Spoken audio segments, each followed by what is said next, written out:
Size Ferrari says this is not an SUV. But with 4 doors, 4 seats, all-wheel drive, and a price tag that'll make your eyes water, they're going to have a very hard time convincing anyone. This is the Purosangue, which in Italian means thoroughbred. It's a name that feels almost like a desperate plea, a reminder to themselves, and to us, that this creation is born from the same bloodline as the F40, the LaFerrari, and the entire pantheon of Maranello's legends. Is this a brilliant betrayal of their heritage, a sacrilegious money grab that Enzo Ferrari himself would have despised? Or have they somehow, against all odds, managed to build something that's more Ferrari than anything else? We're going to find out, but first, we have to understand why Ferrari is waging a war against that simple 3-letter word. To understand why Ferrari absolutely refuses to call the Purosangue an SUV, you have to understand the brand's soul. Ferrari isn't just a car company. It's a religion built on 75 years of vicious performance and racing purity. The prancing horse badge has always stood for one thing above all: the fastest, most uncompromising sports cars on the planet. The idea of a tall, heavy, practical Ferrari wasn't just off the table, it was heresy. CEO Sergio Marchionne famously said you'd have to shoot him first before Ferrari built an SUV. And then, well, 5 years later, this car was confirmed. The problem is, the world changed. The market's gravitational pull became irresistible. Lamborghini, their old rival, struck absolute gold with the Urus. Aston Martin,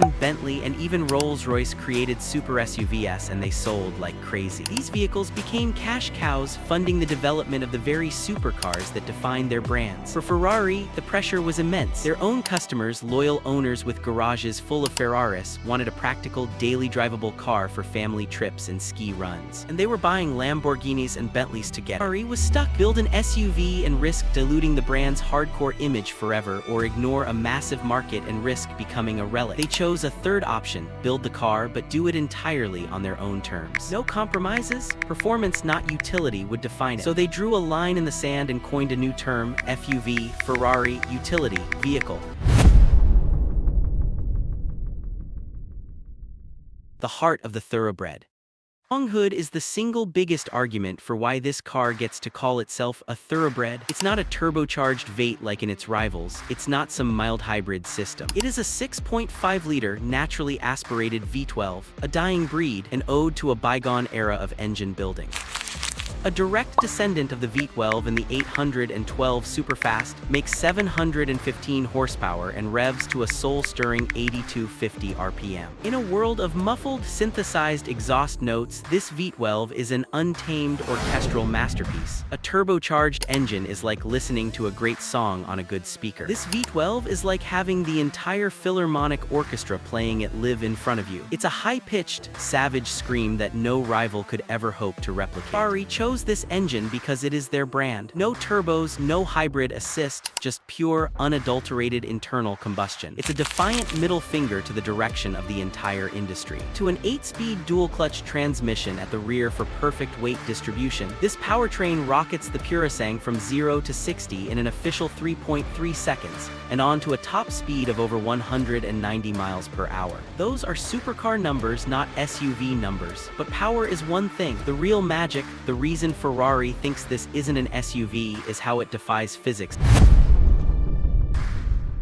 So you've got the V12 heart of a supercar and a suspension system that basically tells physics to take a hike. It's an incredible piece of engineering, isn't it? If you're as fascinated by this stuff as we are and love diving deep into what makes these cars so special, make sure to subscribe and hit that notification bell. You won't want to miss where our automotive obsession takes us next. After all that, what is the Ferrari Purosangue? Did Ferrari sell its soul, or did it just create a new one? The truth is, it's complicated. It has the space and practicality to compete with other super subs, but in every other way, in the sound of its V12, the impossibly flat cornering, the low-slung driving position, the sheer sense of drama, it feels like something else entirely. Ferrari's war on the word SUV isn't just about protecting its image, it's a declaration of intent. They are adamant that they didn't start with an SUV and try to make it sporty. They started with a Ferrari sports car and engineered it to be practical. And there's a world of difference between those two approaches. Demand has been so overwhelming that Ferrari had to to pause taking orders,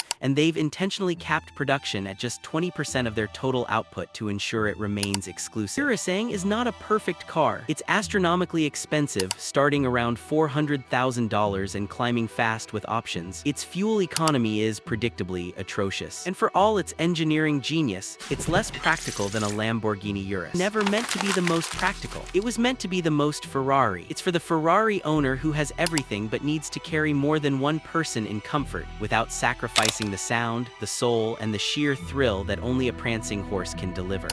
Ferrari didn't build an SUV. They built a 715 horsepower, 4-door, 4-seat Hyper GT that just happens to be the most versatile car they've ever made. They didn't betray their legacy.